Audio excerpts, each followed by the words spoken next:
ഇവിടെ കൂടിയിരിക്കുന്ന ഈ വലിയ ജനാവലിക്ക് എൻ്റെ വിനയം നിറഞ്ഞ നമസ്കാരം.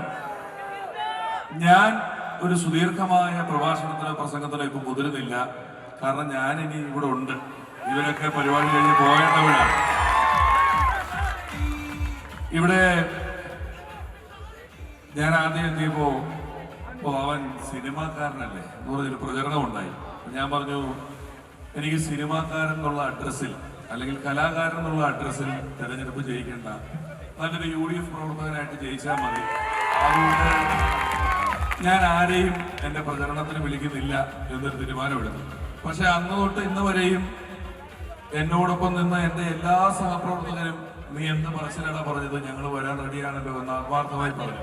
പല രാഷ്ട്രീയ വ്യത്യാസങ്ങളൊക്കെ ഉണ്ടാവും, പക്ഷെ അവർ വരാൻ തയ്യാറായിരുന്നു ഈ കാര്യത്തിന് വേണ്ടിയിട്ട്.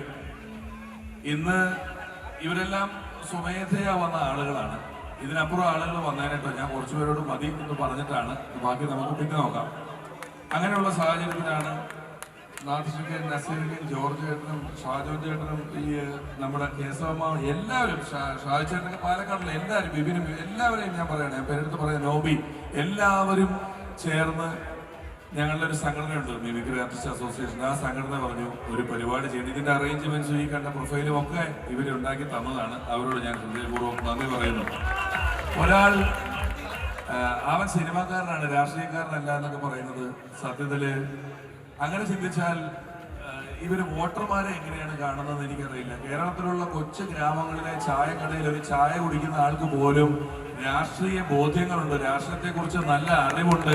ആ അറിവ് എനിക്കുണ്ട്, നിങ്ങൾക്കുണ്ട്. ആ അറിവിൽ നിന്നാണ് പാലക്കാട് ജില്ല ഇങ്ങനെ നിലനിന്ന് പോയിക്കൊണ്ടിരിക്കുന്നത്, യാതൊരു സംശയവുമില്ല. ആ സാഹചര്യത്തിൽ ഞാൻ ഇനി ഇതിൽ കൂടുതൽ ഒരു പൊളിറ്റിക്കലായി ഇതൊരു കലാപരിപാടി കാണാൻ വന്നിരിക്കുന്നതാണ്. അതിൽ കൂടുതൽ ഞാൻ സംസാരിക്കുന്നില്ല. പലരും പറയും പുള്ളി രാഷ്ട്രീയം പറയാത്ത ആളാണ്. സാർ, രാഷ്ട്രീയം പറയാനുള്ളതല്ല, രാഷ്ട്രീയം പ്രവർത്തിക്കാനുള്ളതാണ് എന്നുള്ളതാണ് എനിക്ക് ആദ്യം മനസ്സിലാക്കാനുള്ളത്. ഇന്നത്തെ ഭരണകൂടം ജനങ്ങളെ ഭരിക്കാൻ വേണ്ടിയല്ല ഒരു ഗവൺമെന്റ്, ജനങ്ങൾക്ക് വേണ്ടി ഭരിക്കാനുള്ളതാണ് ഓരോ ഗവൺമെന്റ് എന്നുള്ളതാണ് നമ്മൾ മനസ്സിലാക്കേണ്ടത്.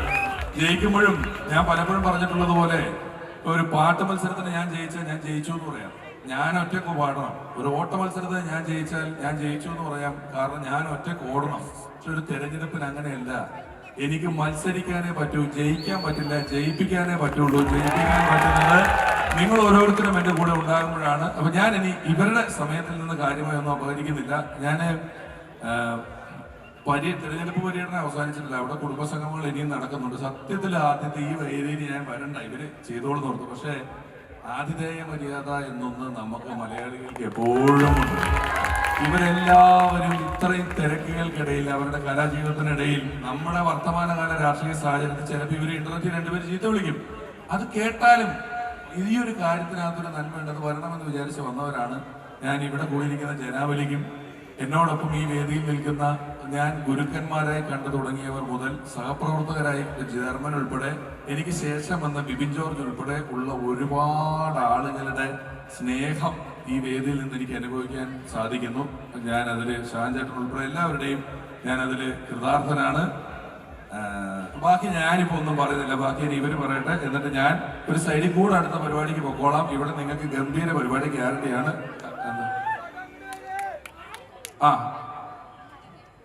അതുകൊണ്ട് നമ്മൾ ഈ ചടങ്ങിന് മറ്റൊരു പ്രത്യേകതയും കൂടെ ഉണ്ട്. പക്ഷെ ഒരു കാര്യം ഓർമ്മപ്പെടുത്താണ്, പാലക്കാടിന്റെ പ്രിയപ്പെട്ട കുറെ കലാകാരന്മാർ വിഷുവിനെ കാണാൻ വേണ്ടിയും വിഷുവിനോട് സംസാരിക്കാൻ വേണ്ടിയും വിഷുവിനെ സ്നേഹിക്കുന്നവർക്ക് എവിടെ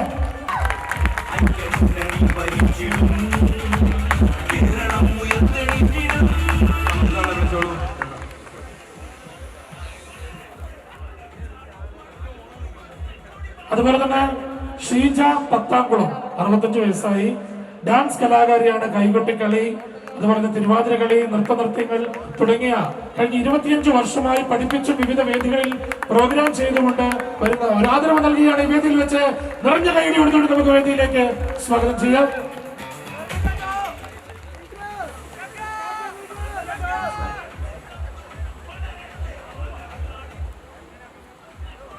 കലയിലെ എക്സ്പീരിയൻസ് എന്ന് പറയുന്നത് എൻ്റെ പ്രായത്തിൽ കൂടുതലാണ്. അത്രയും കാലം കലയിൽ ചെയ്തവരാണ്. നമ്മുടെ നാട്ടിൽ നിന്ന് തന്നെ പാലക്കാടിൽ നിന്നുള്ള കലാപ്രവർത്തകരാണ്. ഇവരെ രണ്ടുപേരെയും ആദ്യം ആദരിക്കുന്നു.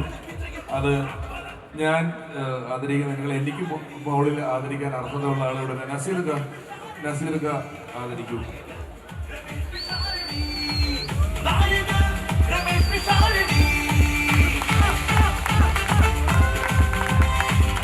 ലാൽസിക